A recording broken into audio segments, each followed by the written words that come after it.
Michael को जब पता लगता है कि उसकी पत्नी प्रेग्नेंट है तो वह बहुत ही प्रसन्न होता है और अपने स्कूल के लिए निकल पड़ता है। रास्ते में उसे 2 रूसी सैनिक दिखाई देते हैं, लेकिन माइकल उस पर ध्यान नहीं देता। वह स्कूल में एंट्री करता है, पूरा स्कूल खाली होता है। तभी अचानक उसकी नज़र टीवी पर पड़ती है। टीवी में दिखाई देता है कि उसके शहर पर रूसी सैनिकों ने कब्जा कर लिया है।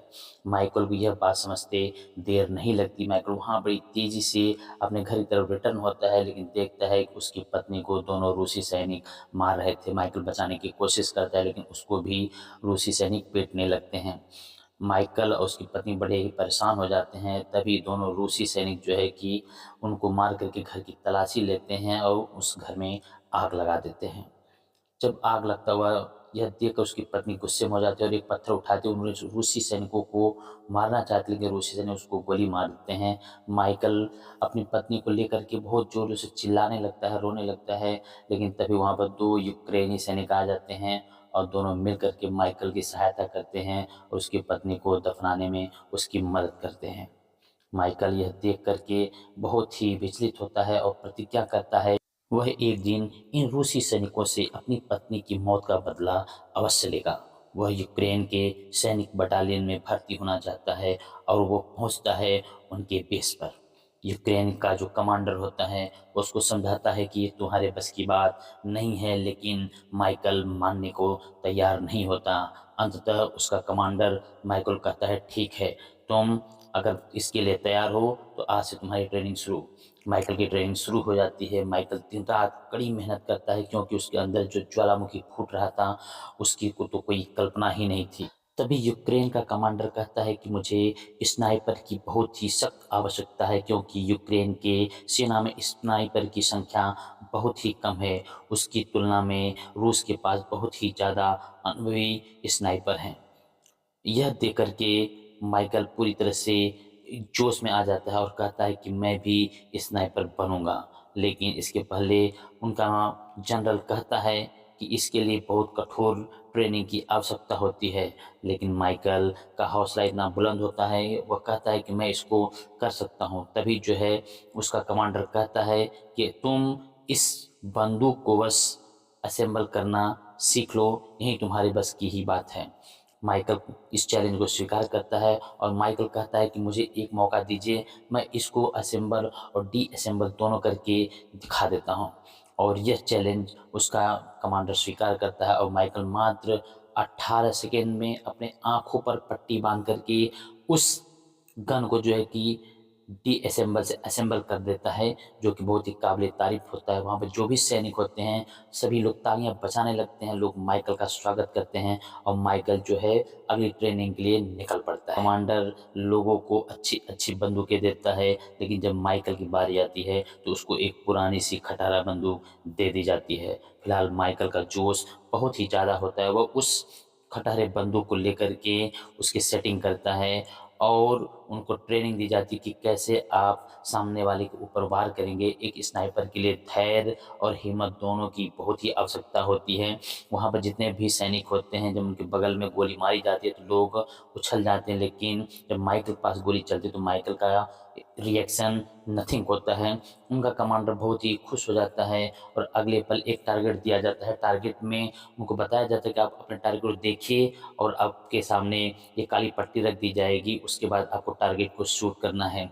लेकिन इसमें माइकल फेल हो जाता है, क्योंकि उसकी बंदूक बहुत ही पुरानी होती है। फिर अगले पल जो है फ्लेयर की रोशनी में टारगेट को शूट करना सिखाया जाता है, क्योंकि एक अच्छे स्नाइपर होने के लिए यह बहुत ही नितांत आवश्यक था।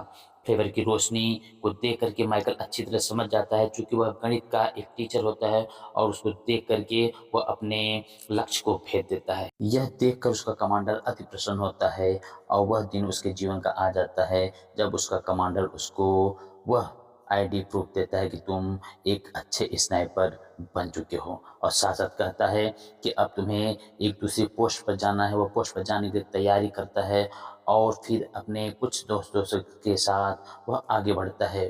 फिलहाल एक मीटिंग होती है, मीटिंग में बताया जाता है कि तुम्हें किस तरह से रूसी सैनिकों के ऊपर हमला करना है, क्योंकि वहाँ पर रूसी सैनिक बहुत सारे होंगे और आप उनका मुकाबला किस तरह से करेंगे। तभी एक गाड़ी आती हुई दिखाई देती है। रूसी सैनिक उस गाड़ी को रोकते हैं और उसकी तलाशी लेते हैं, लेकिन तलाशी में उनको जब कुछ नहीं मिलता तो वे लोग उनका पासपोर्ट अपने पास रख लेते हैं। जैसे पासपोर्ट रखते हैं वैसे वो मांगता है व्यक्ति, तो रूसी सैनिक उसके ऊपर आक्रमण कर देते हैं, उन लोगों को मारना पीटना शुरू कर देते हैं। लेकिन इधर माइकल मौका ही मिलते ही रूसी सैनिकों को मौत के घाट उतार देता है और उस शहर पर यूक्रेन का कब्जा हो जाता है। फिर माइकल अपने बेस कैंप पर वापस लौटता है। जब माइकल वहाँ पर देखता है कि उसके बहुत सारे साथी वहाँ पर दिखाई नहीं पड़ रहे हैं, तो वह पूछता है कि आखिर मेरे दोस्त सब कहाँ गए। तो उनका कमांडर बताता है कि रूस का जो स्नाइपर है उसका नाम है सेरी, उसने बहुत सारे यूक्रेन सैनिकों को मौत के घाट उतार दिया। जैसे ही नाम सुनता है माइकल, उसका गुस्सा सातवें आसमान पर हो जाता है।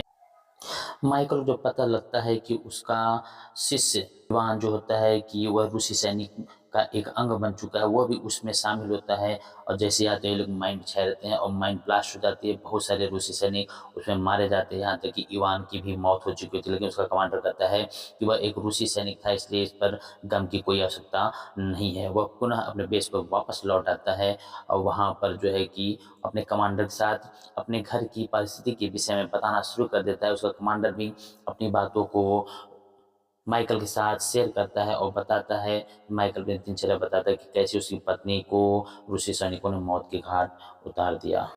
तभी माइकल के पास एक सूचना आती है कि बहुत सारे रूसी सैनिक इस तरफ से बढ़ रहे हैं और उनको मौत के घाट उतारना है। तो माइकल अपनी पोजीशन ले लेता है और कई ट्रक में रूसी सैनिक वापस आ रहे होते हैं, लेकिन दो रूसी सैनिक माइकल को दिखाई देते हैं जिन्होंने उसकी पत्नी को गोली मारी थी।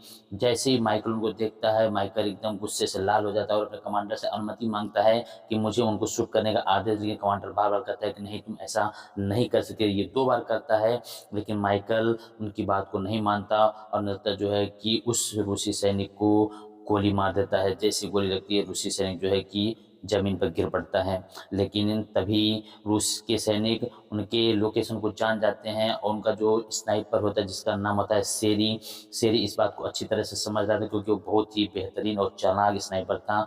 वह इस यूक्रेन की कमांडर को एक ही झटके में मौत के घाट उतार देता है। जैसे ही उनको गोली लगती है, माइकल को अपनी भूल का पता चल जाता है। माइकल अपने कमांडर को अपने पीठ पर लाद कर धीरे-धीरे जो है कि सुरक्षित स्थान पर पहुँचता है और अपने बेस कैंप में वापस आ जाता है। लेकिन माइकल बार-बार पछता रहा था क्योंकि माइकल की गलती के ही कारण उनके मेजर की जान चली गई थी। माइकल जब उनको देख रहा था तो बहुत ही परेशान हुआ, तो मन ही मन आत्मग्लानि से भरा हुआ था और वह प्रतिज्ञा करता है कि बिना शेरी को मारे वह चैन नहीं लेगा। तभी एक सूचना मिलती है कि शेरी उस जगह पर है और फिर माइकल अपनी टीम के साथ उस जगह की घेराबंदी करता है और उसके जो भी स्नाइपर उसके साथ होते हैं उसमें 3 या 4 स्नाइपरों को जो है कि माइकल मौत के घाट उतार देता है। लेकिन शेरी बहुत ही चालाक होता है। फिर माइकल थक जाता है और माइकल आकर के बाथटब में थोड़ा-सा आराम करने लगता है, लेकिन फिर उसको एक फ़ोन आता है, फ़ोन पे सूचना मिलती है कि शेरी यहीं पे छुपा हुआ है और इसको मारने के लिए एक अच्छी तैयारी होनी चाहिए। और यूक्रेनी सैनिक अपनी एक सीक्रेट मीटिंग बुलाते हैं और उसमें प्लानिंग करते हैं कि किस तरह से रूसी स्नाइपरों को हमको मारना है।